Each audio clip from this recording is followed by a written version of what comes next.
John sits across the kitchen table from the petite elderly woman he affectionately calls Old Jenny. He first met Jenny when she reached out to him in need of household repairs. Her husband Harvey passed away a good 15 years ago. The farm had been in Harvey's family since before the Civil War.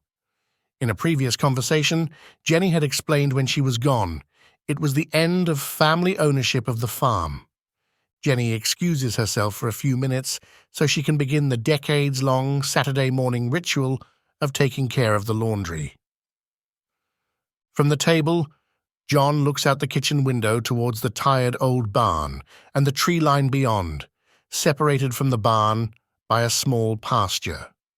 He's a bit startled to find a low-hanging mist has replaced the morning sunshine. He does not recall the forecast calling for anything other than sunshine.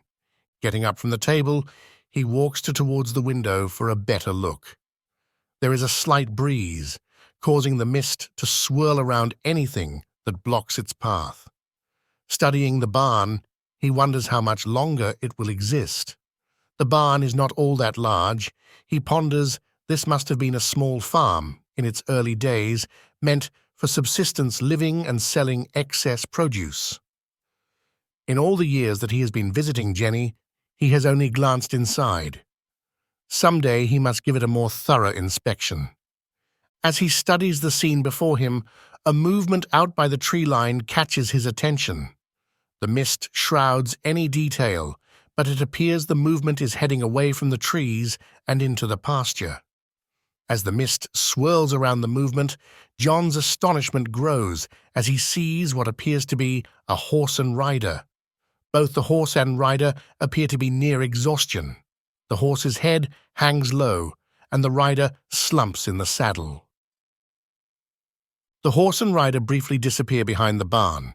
They turn the back corner and flanking the barn ride toward John.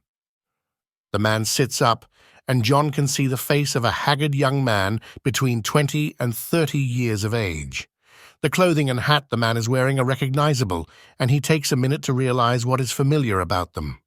Being a Civil War buff, he recognizes the Civil War uniform of a low-ranking officer.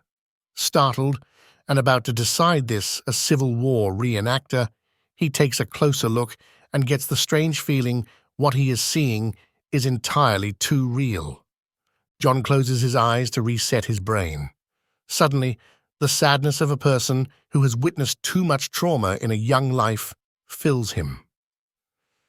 He feels the loss of childhood friends and friends made on long, quiet spells in a military camp. In the back of his thoughts, there is the dull rumble of non-stop cannon fire and the crackle of carbines being fired in near unison. The feeling of sheer terror accompanies the sounds of battle. The question of survival when so many did not echo in his mind. With so many feelings foreign to him, he witnesses the man dismount and remove his coat. The man enters the barn and returns without the coat. He removes the saddle and carries it into the barn. Taking up the reins, the man leads the horse into the barn. John can see him pull the halter over the horse's head and slap the horse on the rump to entice it into a stall. The man turns to head from the barn. Reaching the open doorway, he stops and leans against the barn and stares blankly at the house. John, once again, feels the thoughts that are not his own. The feelings of relief, bitterness, and sadness flood him at one time, overwhelming him. There is firm determination to never be involved in such a carnage again. There is a sadness that many young men see war as a glorious endeavor, only learning too late of its brutality. He knows the only cure for such foolishness is the wisdom that comes from hardship or to survive the experience itself. The sound of Jenny returning to the kitchen breaks his trance. John, feeling upset, tells Jenny he has forgotten a chore that needs to be done. After giving Jenny his customary hug, John walks out the back door. Rather than walking to his truck, there is something pulling him towards the barn. With apprehension, John reaches the barn.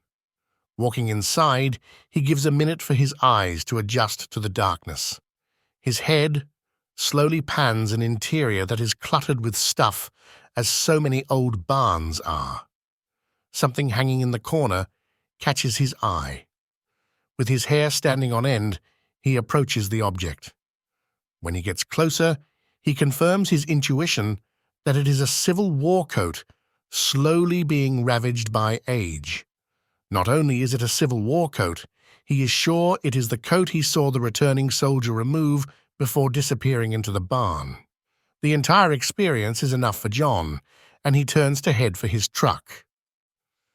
Driving home, John ponders a morning that has shaken him to his core. Feeling the emotions of someone who lived the Civil War has him angry at the frivolous comments he hears and reads in modern-day America. He muses the total lack of understanding that the past was every bit as complex as the present. That men, young and old, go to war for as many reasons as can be thought of. How can people not understand history is full of causes and leaders that men will go to hell and back for? It had taken years for John to see the United States was still young and forming with people's loyalty, lying with the state in which their homes were located. The concept of one nation is not widely considered by the people. How quickly people forget history being made today will be judged by future generations. John knows there are issues gripping the nation of which any one issue could bring people to blows. If there is one thing that John wishes people to take away from history, and that is this: the people of the past are you, for there is nothing new under the sun. Jenny passed away not long after John's experience. The family farm was sold to new owners. Over the years, John gradually let the experience drift away.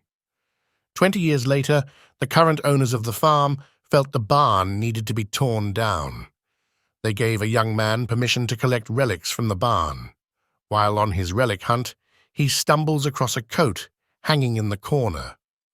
The coat is showing signs of falling apart and evidence of insect habitation. Upon examining the coat at his residence, the young man discovers its true nature and begins a search of discovery on the coat's original owner.